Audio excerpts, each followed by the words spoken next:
દરેક નીતિની સામે કાયદાની રીતે ઊભો રહેતો એસએસકે ન્યૂઝ ચેનલ।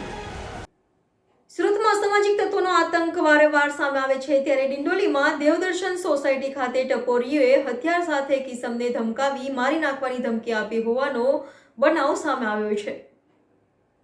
સુરતમાં યુવકને ટપોરીઓ દ્વારા તીક્ષ્ણ હથિયાર વડે ધમકી આપવામાં આવી હતી। વાત એમ છે કે નવાગામ ડિંડોલી ખાતે આવેલ દેવદર્શન સોસાયટીમાં બે અસામાજિક તત્વો પ્રવીણ અને વિકીએ આવી ધાર્યું બતાવી રોહિત બહારેને જાનથી મારી નાખવાની ધમકી આપી હતી।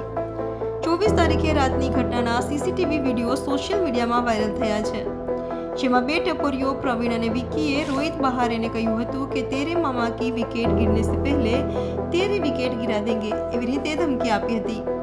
રોહિત બહારે નામના વ્યક્તિને પ્રવીણ અને વિકી નામક ટપોરીઓએ ધમકી આપી હતી। હાલ તો આ મામલે પોલીસ મથકમાં અરજી કરાઈ છે, ત્યારે આ વિડીયો જોઈ એવું લાગી રહ્યું છે કે લુખ્ખા તત્વોને પોલીસનો કોઈ ડર ન હોય, ત્યારે આવા અસામાજિક તત્વો સામે પોલીસ કડકમાં કડક કાર્યવાહી કરશે કે કેમ તે જોવું રહ્યું।